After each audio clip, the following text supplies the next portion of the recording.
नमस्कार, मैं डॉक्टर महेश अग्रवाल, प्राध्यापक वाणिज्य विभाग, माखनलाल चतुर्वेदी शासकीय कन्या महाविद्यालय खंडवा से आपके समक्ष एक गहन विषय पर चर्चा करने के लिए उपस्थित हुआ हूँ। हम सब जानते हैं कि सदा पॉजिटिव रहना चाहिए। अधिकतर लोगों को आपने कहते सुना होगा, बी पॉजिटिव, पॉजिटिव रहिए, but how to be positive ये कोई नहीं बताता। तो चलो आज हम बताते हैं आपको कि पॉजिटिव कैसे रहना चाहिए। चलिए देखिए, पावर ऑफ स्माइल की चर्चा करते हैं हम। उसके लिए एक छोटा सा खेल खेलते हैं। तैयार हैं आप? तो 10 सेकंड के लिए अपनी आंख बंद कर लीजिए, बिल्कुल आंख बंद कर लीजिए और अंतःस्थल की गहराई में जाने का प्रयास करिए। जो सामान्यतः होता है कि हम सांसों पर ध्यान केंद्रित करते हैं। अब आपको अपने मन में उस व्यक्ति का चेहरा देखना है जो आपको बहुत अच्छा लगता है, बहुत प्रिय है। वो आपकी माताजी हो सकती है, पिताजी हो सकते हैं, गुरु हो सकते हैं, मैडम हो सकती है, फ्रेंड हो सकती है, या आपके आसपास के कोई परिचित मित्र रिश्तेदार हो सकते हैं जो आपको खूब अच्छे लगते हैं। आप सिर्फ उनका चेहरा देखिए। देखा? चलिए एक बार और ध्यान से देखिए। अब आंख खोल लीजिए आप। अब ये सामने स्क्रीन पर देखिए, बताइए कि वो चेहरा जो देखा आपने, क्या ऐसा दिखता था? नहीं? तो ऐसा दिखता था? ये भी नहीं। देखिए, ऐसा तो नहीं था। ऐसा रोता हुआ, बहुत ज्यादा मुंह सिलते हुए रोता हुआ? नहीं ना। आपने क्या देखा था, मैं बताऊं आपको? आपने वास्तव में जो चेहरा देखा था वो कुछ ऐसा चेहरा था। कैसा देखा था? आपने जो भी चेहरा देखा था उसके मुखमंडल पर एक मधुर मुस्कान, हंसी या ठहाका दिखाई दिया होगा। यह है मुस्कान की ताकत कि आप 10 सेकंड के लिए जिसको याद करते हैं, तो वो किस चेहरे को याद करते हैं आप? जो हंसता हुआ है, जो मुस्कुराता हुआ है। क्या फायदे हैं मुस्कान के? मुस्कुराता चेहरा सबको प्रिय लगता है। आपको मालूम बच्चे क्यों अच्छे लगते हैं? क्योंकि बच्चे बिना बात के मुस्कुराते रहते हैं, बिना बात के खिलखिलाते रहते हैं। जो रोतले बच्चे होते हैं वो किसी को पसंद नहीं आते। तो बच्चे इसलिए अच्छे लगते हैं क्योंकि मुस्कुराते हैं। तो आप यदि सकारात्मक रहना चाहते हैं, आप चाहते हैं कि आपको लोग अच्छा कहें, लोग आपको पसंद करें, तो मुस्कुराने की आदत डालिए। अपने परिवेश में जहां आप काम करते हैं वहां मुस्कुराकर काम करिए। जहां आप पढ़ने का काम है तो पढ़ाई भी मुस्कुराकर करिए, क्योंकि एक मुस्कान 100 समस्याओं का समाधान होती है। कोई भी काम जब आप मुस्कुराकर करते हैं तो आपका आत्मविश्वास बढ़ता है, और आत्मविश्वास बढ़ने से काम अच्छे से होने के चांसेस बढ़ जाते हैं। ज्यादा सटीक काम करते हैं मुस्कुराकर। जब आप किसी से मुस्कुराकर बात करते हैं तो वो जो मुस्कुराहट है आपकी, वो सामने वाले के ऊपर एक अच्छा प्रभाव छोड़ती है, और वो भी आपसे एक अच्छे माहौल में बात करता है। तो ज्यादा सकारात्मक आपको रिस्पॉन्स देता है। तो ये थी पहली बात। यदि आपको सकारात्मक बनना है तो मुस्कुराने की आदत डाल लीजिए। जब भी कोई बात करें तो हल्की सी मुस्कुराहट के साथ छोटी छोटी बातों पर धागे लगाना सीखिए। घर में जो काम करते हैं मुस्कुराकर करिए, करना तो है। आपको एक काम दे दिया घर पे, पिताजी ने कहा कि जरा थोड़ा सा ये 4 सामान अंदर रख देना, तो माथे पे सर डाल के मुंह बना के करोगे तो भी करना है। मुस्कुरा कर दो, अच्छा ठीक कर देते हैं यार, आप भी क्या याद रखोगे, करके तो देखना कभी। चलिए दूसरी बात पर आते हैं। देखिए, साहित्य में रस अलग अलग प्रकार के होते हैं।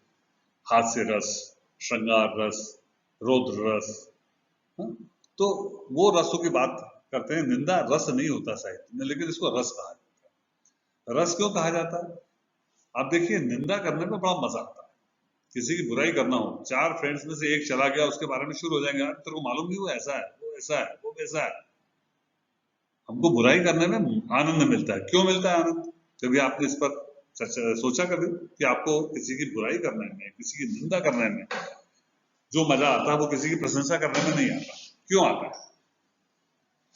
एक्चुअली क्या होता है कि हम कहीं ना कहीं हमारे अवचेतन में किसी की निंदा करके ये मान लेते हैं कि हमने उसका कद कम कर दिया है, हमारी तुलना में वो निकृष्ट व्यक्ति है और हम उससे ऊंचे हैं। तो अपने आप को ऊंचा दिखाने के लिए किसी की निंदा करना तो बिल्कुल भी उचित नहीं है। निंदा करने के क्या नुकसान होते हैं ये मैं बताता हूँ। देखिए, निंदा करने में क्या होता है कि आपके साथ, चेतन के साथ आपका एक अवचेतन मस्तिष्क भी सक्रिय होता है, सबकॉन्शियस माइंड कहते हैं। इसके बारे में ज्यादा डिटेल में पढ़ना हो तो कभी आप power of your subconscious mind नाम की पुस्तक पढ़िए। आपके अवचेतन मन की शक्ति, बहुत सारी चीजें आपको समझ में आएगी जीवन के बारे में और अपने अवचेतन मन के बारे में। जब आप पढ़ते हैं तो बीच बीच में जो टोकता है आपको, अरे गाड़ी की चाबी तो नहीं भूला है, अरे वो फलाना आने वाला है, ठिकाना आने वाला है, आप पढ़ते हैं तो आपकी एकाग्रता को जो भंग करता है वो अवचेतन मन है। तो ये अवचेतन मन क्या करता है, इसमें समझने की क्षमता नहीं, जो आप करते हो ना देखता है और उसी को रिपीट करता है। जब आप किसी की निंदा करेंगे या आलोचना करेंगे तो लोगों में बुराई ढूंढेंगे, और जब दूसरों में बुराई ढूंढेंगे तो आपका अवचेतन अपने आप वो बुराई को अपना लेता है और वो बुरी बातें, बुरी आदतें आप में भी आ जाएंगी। ये लिख के रखिए। तो यदि आप सकारात्मक रहना है, आपको भी पॉजिटिव बनना है, तो निंदा से दूर रहिए। नहीं, आलोचना नहीं करेंगे, मौन हो जाएंगे यदि कोई ऐसी स्थिति आई। क्या? क्योंकि अवचेतन जो है वो दुर्गुणों को बहुत जल्दी फॉलो करता है। तो पहला आज से तय कर लीजिए, हमको सकारात्मक बनना है तो हम किसी की आलोचना नहीं करेंगे, किसी की बुराई ना करेंगे। चलिए, अब बुराई नहीं करेंगे तो क्या करें? कभी किसी की प्रशंसा की है मन से? घर पे खाना बहुत अच्छा बना, कभी मम्मी को बोला है, मम्मी आज भिंडी की सब्जी बहुत टेस्टी बनी है, मजा आ गया? या पापा आपने ये चीज लाके दी बड़ी अच्छी थी यार, आपने शर्ट लाके दिया मुझे बहुत मजा आ रहा है सुबह? आप प्रशंसा करने की आदत तो डालिए। जब आप किसी के अच्छे गुणों की प्रशंसा करेंगे तो आपका अवचेतन उन गुणों को अपने आप अपना लेगा। ये लिख के रखिए। तो आपको अच्छे गुणों की प्रशंसा करना है। देखिए, यहां एक बात और है कि जब आप प्रशंसा करते हैं किसी की तो इसका मतलब ये नहीं है कि वो आपसे बड़ा हो गया और आप छोटे हो, लेकिन प्रशंसा करते हैं तो उसके मन में आपके प्रति जो भाव जागृत होता है, वो मैत्री का भाव, वो लंबे समय तक टिकता है। और दूसरी बात यह है कि जब हम निस्वार्थ प्रशंसा करते हैं तभी हमारे संबंध प्रगाढ़ होते हैं।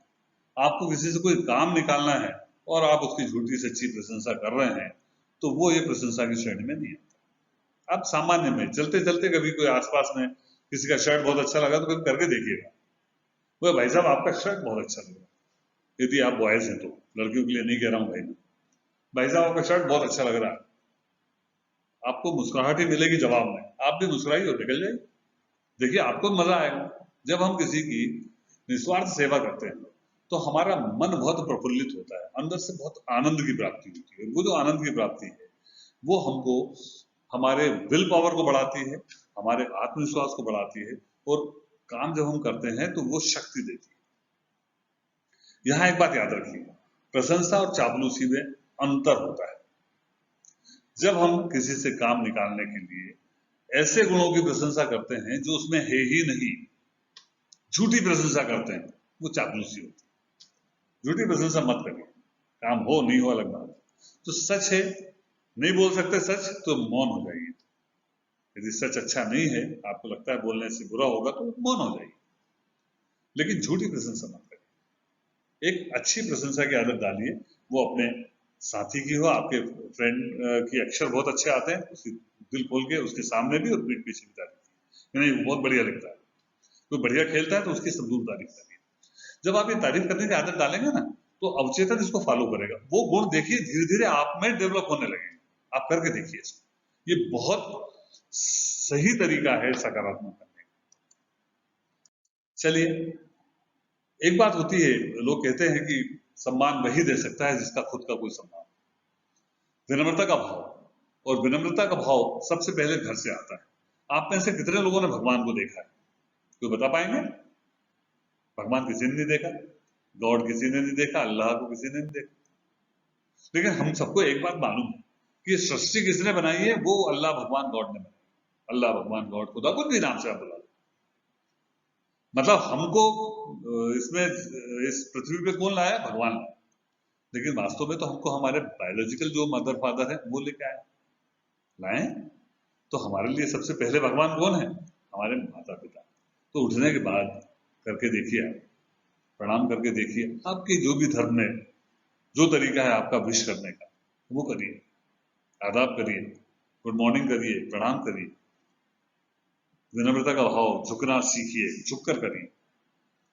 जब जो आदमी जितना झुकता है वो उतना होता है। लोगों को सम्मान देना सीखिए, लोगों से बात जब करते हैं तो सम्मान सूचक शब्दों का प्रयोग करिए। देखिए, जब आप किसी को सम्मान देते हैं तो बदले में आपको सम्मान मिलता है। आप कपड़ों का सम्मान करेंगे, प्रेस करके रखे हैं, पहनने के बाद सीधे उतार दिए हैं, इधर उधर उसमें लेटे लाटे सल पड़ गए, तो कपड़े भी सम्मान नहीं करेंगे। आप कपड़े पहन के जाओगे तो लोगों को पसंद नहीं आएगा। बुक्स को आप ऐसे आड़ी टेढ़ी फटी टूटी रखोगे, आपके मार्क्स भी ऐसे आएंगे, पढ़ने में मन नहीं लगेगा। तो जिसका, चाहे वो निर्जीव हो चाहे जीव हो, जिसका आप सम्मान करते हैं, पलट के वो आपका सम्मान करते हैं। तो सम्मान करना सीखिए, और सम्मान सूचक जो शब्द है, नाम के आगे जी लगाना, सर लगाना, चाचा जी, काका जी, कुछ भी इस टाइप के जो संबोधन होते हैं, इनका प्रयोग करें। देखिए, ये सकारात्मक होने के लिए सबसे बड़ी बात होती है। अब देखिए आप क्या करते हैं, यही बात, निस्वार्थ सहायता कीजिए। सहायता जब करें आप, तो आपके मन में ये नहीं होना चाहिए उससे कुछ लेना है। आपने अपने किसी फ्रेंड को, कोई चीज आपको आती है, आपको स्टैटिस्टिक्स का एक सवाल बहुत अच्छे से आता है, आपने उसको समझा दिया, और ये अपेक्षा के लिए समझाया कि जब मुझसे कुछ नहीं बनेगा तो ये मुझे समझाएगा, वहां आपका जो आनंद है वो खत्म हो जाएगा। आपने किसी की मदद की इस अपेक्षा से कि वो भी मेरी मदद करेगा, वो आनंद नहीं आएगा। आनंद तब आएगा जब आपको बिल्कुल मालूम है मेरी मदद नहीं करेगा। रोड पे चलते हुए किसी बुजुर्ग को आपने रास्ता पार करवा दिया, मालूम है नहीं करने वाला आपकी मदद, वो कहाँ आएगा बेचारा मदद। किसी को कोई सामान ढुल गया, आपने इकट्ठे करने में मदद कर दी। कोई साइकिल से गिर गया, आपने उसको उठा के आगे बढ़ा दिया। कोई जीव जंतु घायल हो गया, आपने उसको अपनी बोतल से पानी पिला दिया, उसकी थोड़ी सेवा कर दी। आप करिए। ये जो है, ये जो निस्वार्थ सहायता होती है ना, ये आपके अंदर बहुत ज्यादा उत्साह भरेगी, बहुत ज्यादा आनंद भरेगी। और देखिए, जो सकारात्मक होता है वो सदा आनंद से ओतप्रोत होता है। नेगेटिविटी जिसको नहीं होती है ना, वो सदा मजे में रहेगा, खुश रहेगा। और जो नेगेटिव होगा वो हर खुशी में भी मजा तकलीफ ढूंढ लेगा। बात करता हूँ कि जो व्यक्ति जो है ना, उसको 1 लाख रुपए मिल जाए तो वो ये कहेगा कि यार 10 क्यों नहीं मिले मुझे, एक में मैं संतुष्ट नहीं। और जिसको 100 रुपए मिल गया वो 100 में खुश हो जाए, यार 100 रुपए मिल गया, मेरे पास तो कुछ नहीं। तो ये आपकी नजरिए पे डिपेंड करता है, आपकी सोच पर डिपेंड करता है। तो ऐसी यदि आप सहायता करते हैं तो आपको जो अंदर से खुशी मिलेगी, आनंद मिलेगा, और आपके आत्मविश्वास में वृद्धि होगी। ये पक्की बात है। ठीक है, चलिए, समय की पाबंदी बिल्कुल अपनाइए आप, कि कोई भी काम करेंगे समय पर करेंगे। उसमें क्या होगा, आलस्य को त्यागेंगे आप। अदरवाइज क्या होता है, क्लास आपकी 8 बजे से है और नींद खुली 7 बजे, तो उनका थोड़ी सी नींद और ले लेते हैं, क्या फर्क पड़ जाता है, रोज ही तो जाते हैं क्लास में। वो एक झपकी आपकी आधा घंटा लेट हो जाएगी। 15 मिनट लेट जब क्लास में जाओगे तो अपने सर के सामने झूठे आप प्ली दोगे, सर वो साइकिल पंचर हो गई थी, सर वो घर में मेहमान आ गए थे, तो ये झूठ बोलना पड़ेगा आपको। समय पर जाने की आदत डालिए, चाहे अपनी क्लास में जाना हो, चाहे किसी कार्यक्रम में जाना हो, चाहे परीक्षा हाल में जाना हो। मैंने देखा है परीक्षा हाल में आधा आधा घंटा लेट आते हैं, और फिर क्या होता है, जब क्लास परीक्षा चालू हो गई होती है, आप लेट जाते हैं तो घबराहट होती है, और घबराहट में जो याद रहता है वो भी आपको याद नहीं होता। तो इसलिए हर काम अपने समय पर करने की एक आदत है। टाइम की पाबंदी आपका शरीर भी करता है।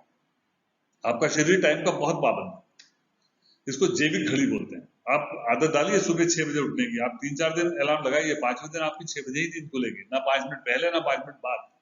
आप खाना खाने की आदत डालिए, यदि 10:15 पे खाना खाने की आदत है तो 10:15 पे ही आपको भूख का पहला सिग्नल मिलेगा। सोने की आदत आपकी 10 बजे की है तो 10 बजे ही नींद आएगी। बॉडी अपनी क्लॉक से बिल्कुल पाबंदी के साथ चलती है, और जो इस पाबंदी को बिगाड़ता है वो बीमार पड़ता है। कि कभी आप खाना खा रहे हैं 11 बजे, भूख लग रही है, इसके बाद भी इग्नोर कर रहे हैं, फिर कभी 2 बजे खा रहे हैं, कभी 3 बजे खा रहे हैं, बीमार पड़ रहे हैं। क्योंकि शरीर जो है वो अपने समय से चलता है, वो काम समय से करता है। आप भी समय से चलिए शरीर के हिसाब से।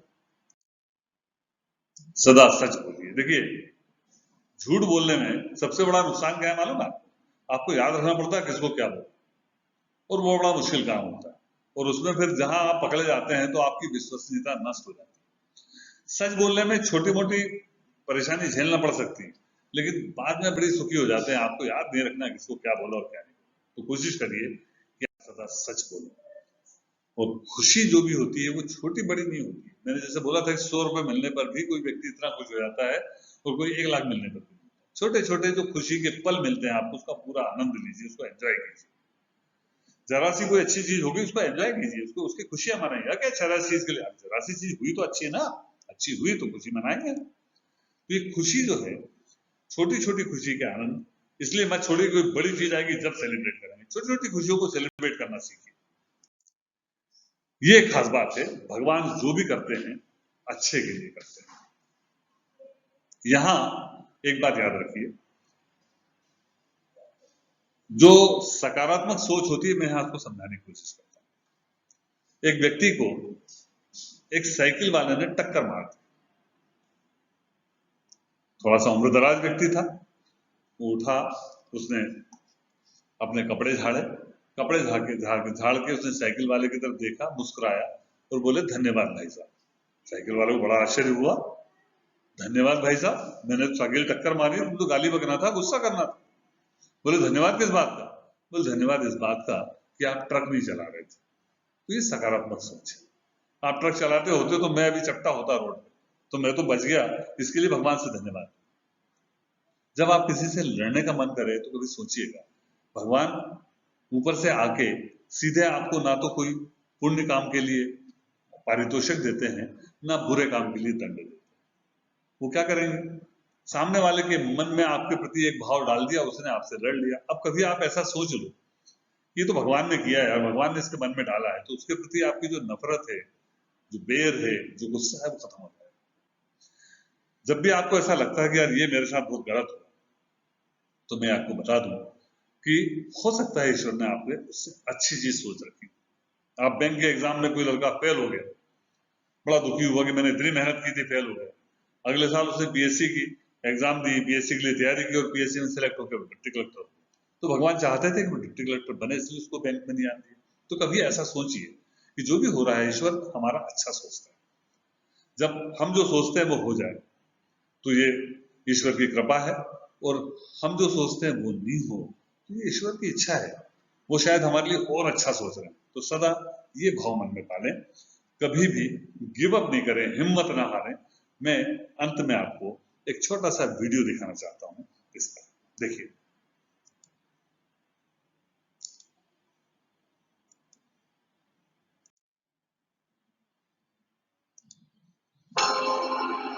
जब मैं 5 साल का था, मेरे पिता चले गए। जब 16 साल का था तो मैंने स्कूल छोड़ा। 17 साल की उम्र में मैंने कुछ जॉब जो किए थे वो छूट गए। 18 में मेरी शादी हुई। इसके बाद मैंने एक रेलवे में कंडक्टर की नौकरी कर ली। इसके बाद मैंने आर्मी ज्वाइन की, लेकिन वहां से भी निकाल दिया। 19 साल में मैं पिता बन गया। 20 साल में मैं एक कुक बन गया और छोटे से कैफे में काम करने लगा। मैंने पूरी लाइफ वही काम करते हुए निकाल दी एक रेस्टोरेंट। जब मैं 65 की उम्र में रिटायर हुआ तो मुझे पेंशन के रूप में $105 का एक चेक मिला। पूरी लाइफ में फेल होने के बाद ये मेरा अंतिम समय है। मैं एक पेड़ के नीचे बैठा और लिखने लगा। एक लिस्ट बनाई मैंने कि मैंने अपनी जिंदगी में वास्तव में पाया क्या, क्या क्या मैंने अच्छा किया है। सब जगह तुम फेल हुआ। मैंने देखा कि मुझे एक चीज बहुत अच्छी आती है, और वो आती है कि मैं अच्छा कुक हूं। कुकिंग मुझे बहुत अच्छी आती है। मैंने जिंदगी भर वही तो किया था, कुकिंग ही की थी।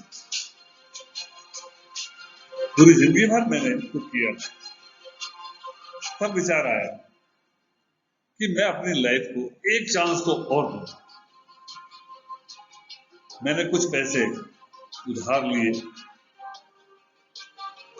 बाजार से चिकन और कुछ रेसिपी की सामग्री खरीदी और डोर टू डोर जाकर अपने बनाए चिकन बेचना शुरू। जिनको भी बेचा वो इतने इम्प्रेस हुए और ज्यादा मांग करने लगे।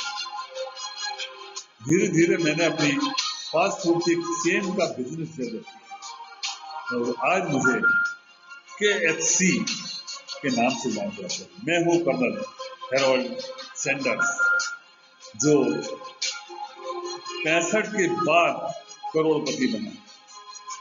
तो यकीन मानिए, कभी भी अंत नहीं होगा। शुरुआत किसी भी उम्र में किसी भी रूप में की जा सकती है। आप कभी लेट नहीं होते, ये याद रखिए। और इसलिए कभी भी गिव अप मत करिए। Don't give up. आपका एक निर्णय आपका पूरा भविष्य बदल सकता है। धन्यवाद।